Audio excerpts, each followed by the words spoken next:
CTV News with Carlyle Fiset. Good evening. Thanks for joining us. We begin tonight in St. Thomas, where the Elgin County Railway Museum is closed. Officials say it's temporary because of structural issues with the building, but there's no timeline for it reopening. Lauren Stallone reports. The Elgin County Railway Museum announcing Wednesday afternoon a temporary closure. And with no reopening date in sight, the tracks ahead remain unclear. The main reason behind that is just due to building issues in the restricted or non-public areas. She's getting a good angle. The Railworks Coalition says it understands this may come as a shock to the community, having just wrapped up the annual Christmas Tree Spectacular event. We just finished one of our biggest events, but to be honest with you, this has become the center of St. Thomas. The museum is not only a place where stories rooted in deep history have been preserved, but has also become a destination where members of the community can gather and celebrate milestones. Many people have hosted their private events here. The support has been unwavering, and the heritage is here. It's undeniable. The coalition says while it was a difficult decision, equally as necessary to ensure a prosperous future. There are some concerns. Some windows are out. The roof has been a hot topic over the years, but really this gives us the opportunity to look at the building as a whole. This is our history. This is where we've started. This is where we're at today, and tomorrow we start moving forward. Further updates are expected in the spring of this year as planning progresses and additional information becomes available. Lauren Stallone, CTV News. Local health officials say they've been caught off guard by the early flu season. The latest health unit numbers show cases 10 times higher than they were at this time last year. Sean Irvin reports. At this newly opened independent pharmacy, customers are said to be looking for anything they can find to ease flu symptoms. What is it that they come in with? Runny nose, headaches, feeling very out of it. They're just very tired. They don't want to get out of bed. It's a trend impacting on doctors' offices, walk-in clinics, and local healthcare facilities.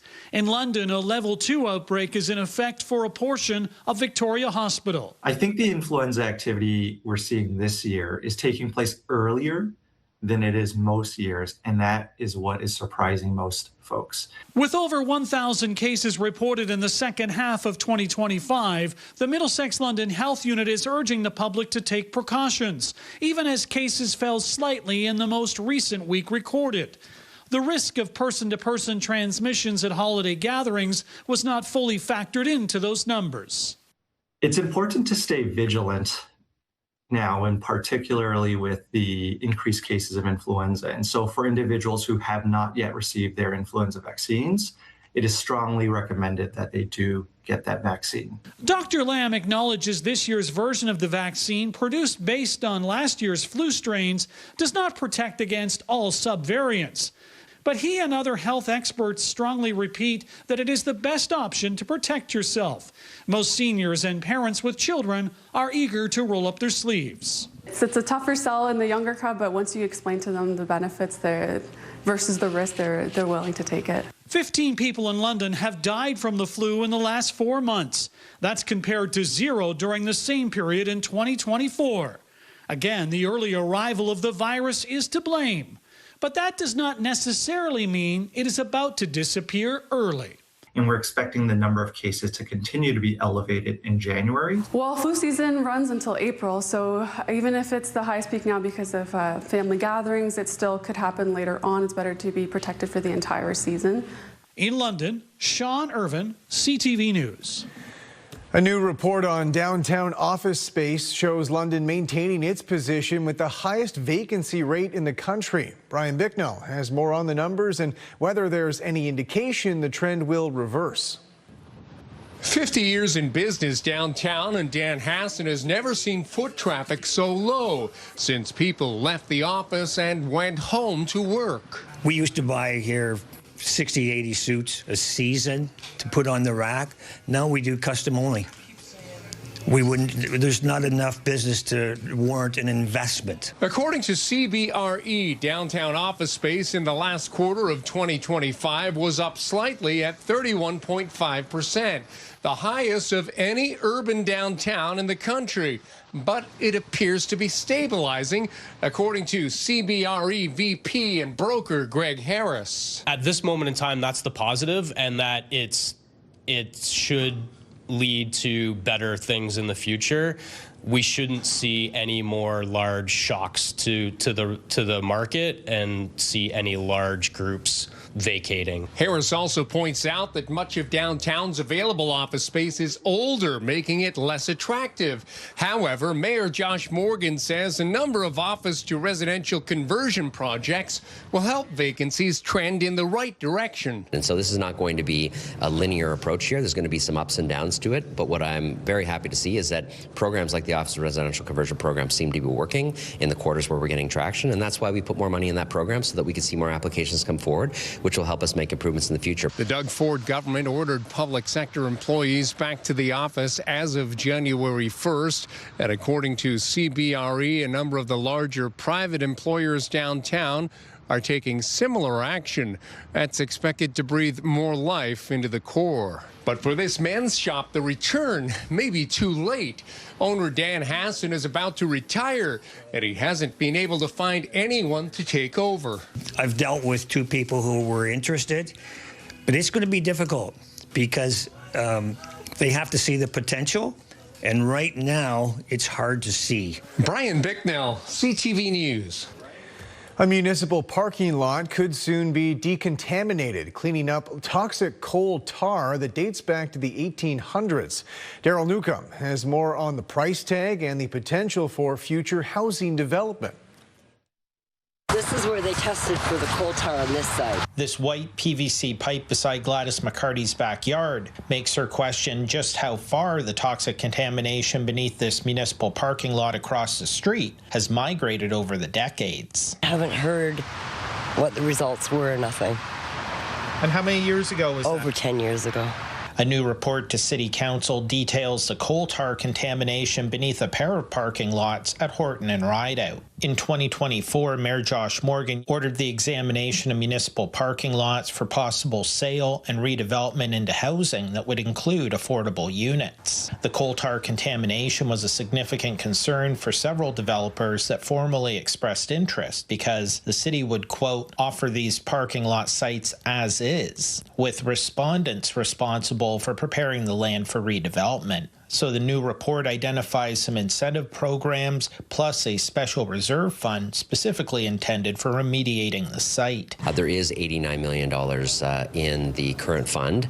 The current estimated costs of cleanup of that site are about $60 million, so there's a bit of a buffer there for unforeseen circumstances. The source of the contamination dates back over a century. Between 1853 and 1939, city streetlights were powered by a coal gasification plant that included a storage pond here at the corner of Horton and Rideout. City staff recommend launching a negotiated request for proposals before the end of March. It would accept bids from developers and include a back and forth with city staff about the complex nature of the redevelopment. What we're going to have an opportunity to do here is to take a stranded asset that is just a parking lot and turn it into parking that Londoners need, clean up a contaminated site with some of the resources we have, and ultimately put some more housing in our downtown core. Now they want to put huge housing blocks in here. As for McCarty, she's not thrilled about a high-rise going up across the street, nor the impacts of the coal tar that lies below. If it's that bad over there and they have to clean it up, how far over this way does it go? Council's Strategic Priorities and Policy Committee will consider the update about redeveloping the parking lots on January 13th. Daryl Newcomb, CTV News. OPP say one person was killed in a crash at the Blue Water Bridge this morning. Police say it happened at the toll booths around 8 a.m., causing lengthy traffic delays. According to police, a 60-year-old from London was pronounced dead at the scene. They have not indicated whether any charges will be laid. A recording was played today in court at the manslaughter trial for a woman accused of causing the death of a toddler in her care.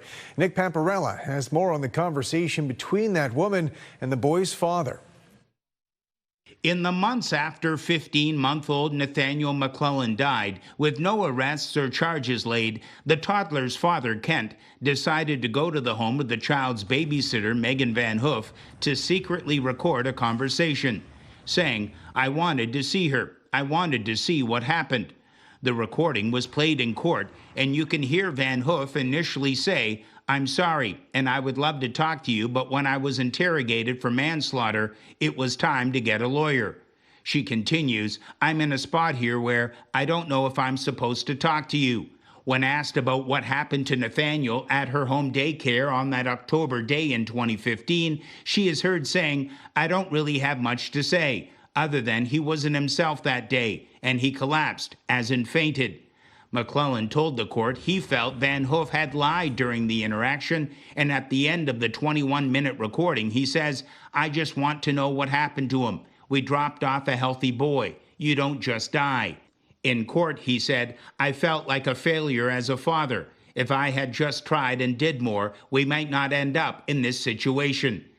Nathaniel had been rushed to hospital in Strathroy with a severe brain injury, and McClellan would eventually send Van Hoof a photo of his child hooked up to medical devices from his hospital bed, saying, "I wanted her to feel my pain."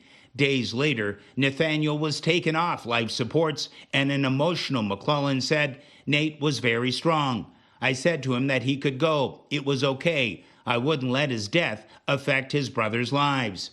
Police would investigate the death for years before charging Van Hoof with manslaughter. She has pled not guilty.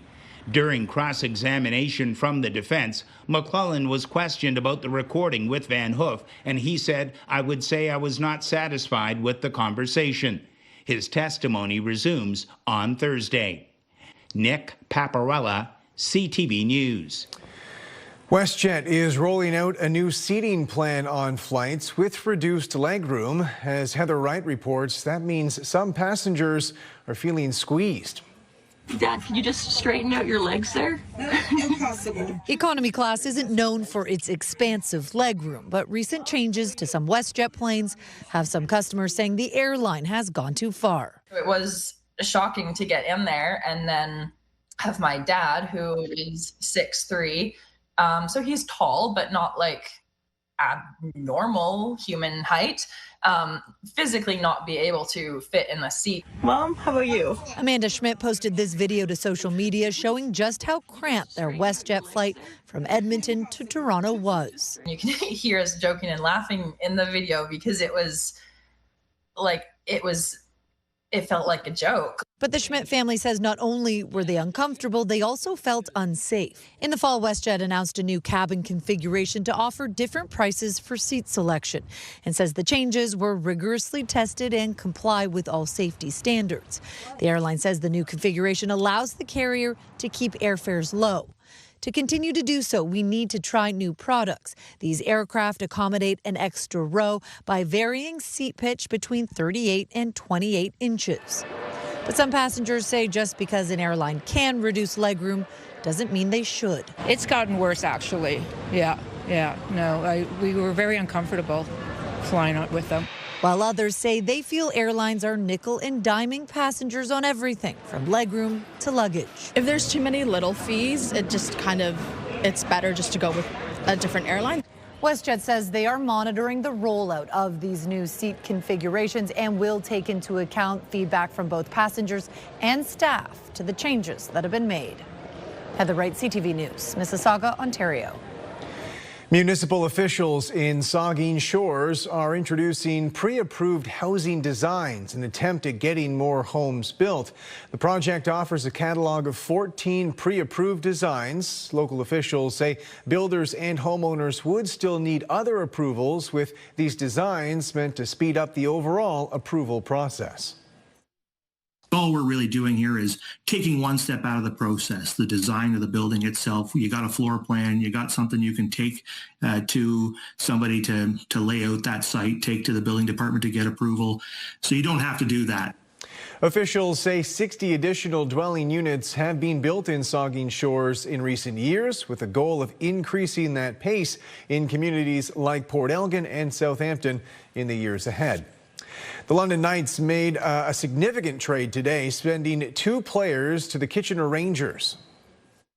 I made a decision for the hockey club. You know, our main goal is always to win a championship. And, you know, London Knights, that's our thoughts. It's not about winning 1 round, 1, 2 rounds. We want to win a championship. So it was something that we thought was best for the organization. The Knights traded captain Sam O'Reilly and defenseman Jared Woolley to Kitchener, getting 11 draft picks in return over the next 4 seasons, along with 2 younger players. For the 2 now former Knights, it was an emotional process. Got the news right after the tournament was over, and obviously sad coming from a place that I've been there for 4 years now. So a lot of amazing people that I've met and will always still talk to when I get older. So. But obviously excited to get here and kick along. There's a lot of emotions, both good and bad. I'd say not bad in a negative way. Coming here, it is a sad day, but an exciting day at the same time. Later on CTV News, breaking the ice, the Canadian-made hockey romance gaining an international audience.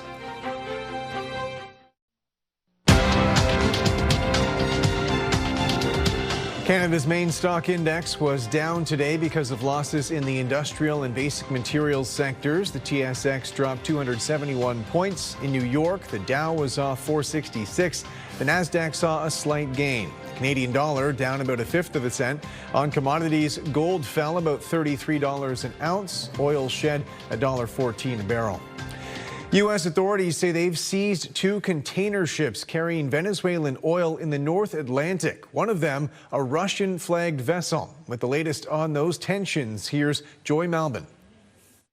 Dramatic pictures posted by the Trump administration show the U.S. Coast Guard boarding a Russian-flagged oil tanker after chasing it in the North Atlantic for 2 weeks and risking a conflict with the Kremlin.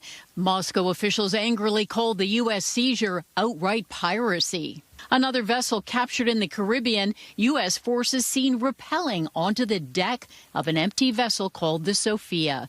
Both ships accused of violating U.S. sanctions after the Trump administration ordered a blockade of Venezuelan oil, capturing its president Nicolas Maduro in a daring raid, accusing him of operating a narco-terrorist regime. So our military is prepared to continue this. As he said, the president, when he speaks, he means it.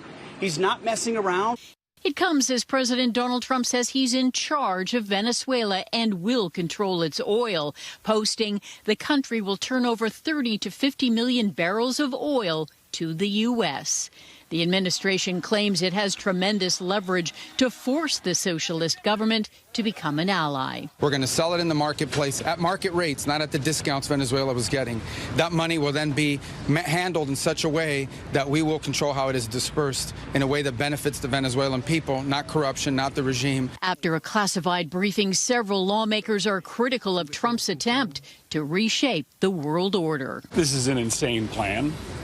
They are talking about stealing the Venezuelan oil at gunpoint. I am totally dissatisfied about their answers of going into other countries. The Trump administration intends to oversee the sale of Venezuela's oil indefinitely, as President Trump plans to meet with major U.S. oil executives Friday about restarting drilling in Venezuela. Joy Malbon, CTV News, Washington. Good evening, I'm Rita Ismail. As we head into the night, we are tracking the next low pressure system that will move through and bring some more rainfall. As a result, the Upper Thames River Conservation Authority has issued a waterway rising bulletin. What this means for us is that our streams and rivers are elevated. The runoff from the rain and melting snow is causing that. There is extreme caution being advised near all our waterways. Do not drive through the flooded roadways, and the floodwaters are expected to spill into the low-lying floodplain areas. This, of course, being issued due to the mild temperatures and the melting snow, along with more rainfall expected for Friday. I'll break down the forecast for you on the other side of this break. Welcome back. Rita Ismail's on the desk with me now. After a wet couple days here in London, things a little drier today, but it's not the end of the wetness, especially with the warm-up we're getting. High temperatures. And you know what? It's not the kind of precipitation I want in January. No. You know, it's rain and it's melting the snow that the polar mountains worked so hard to create. I'm not a fan of this forecast. I'll put it out there. 2 degrees our daytime high, and we're actually going to warm up even more than that. Carlyle, normal this time of year is -2. Record high 9 degrees in 1998, record low -22 in 1970.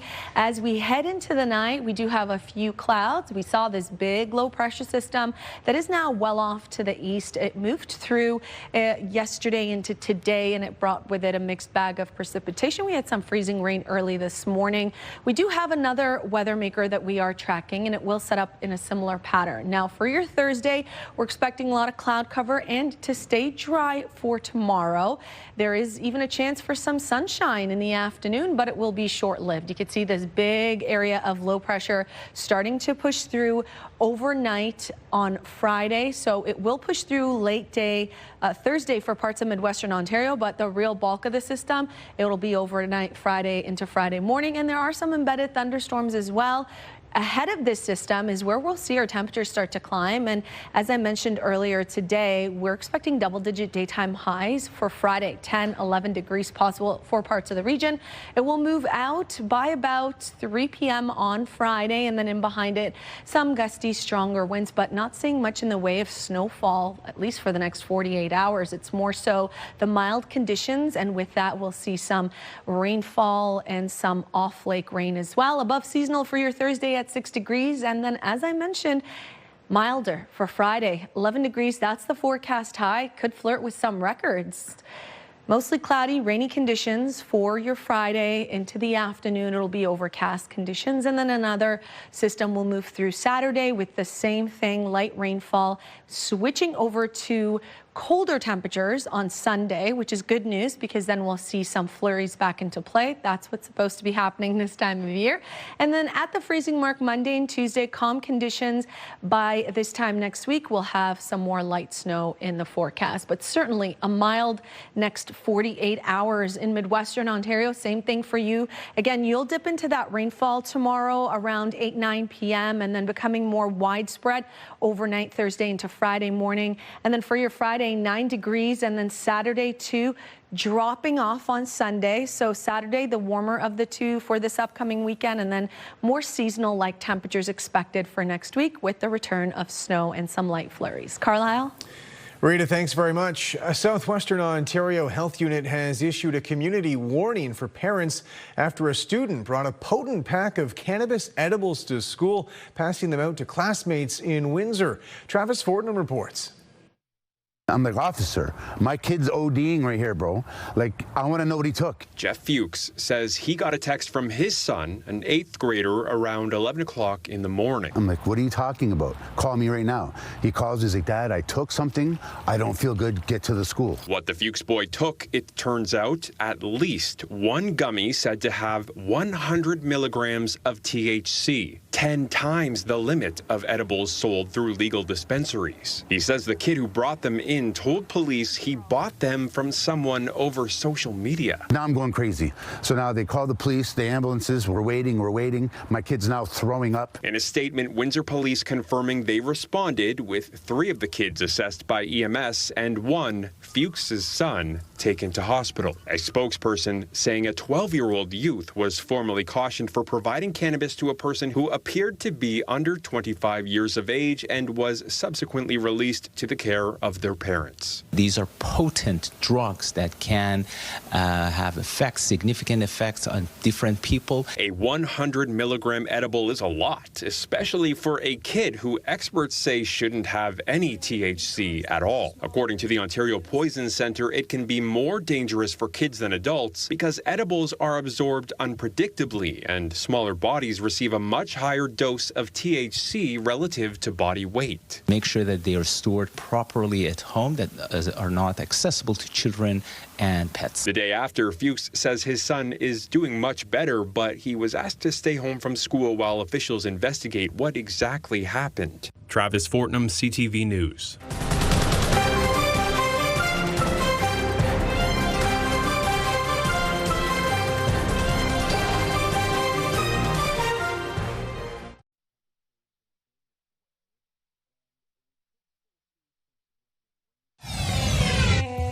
CTV News London has a newsletter helping you start your day with the latest local headlines. By signing up, you'll get local news content from CTV London direct to your inbox, including top stories, the forecast, and videos.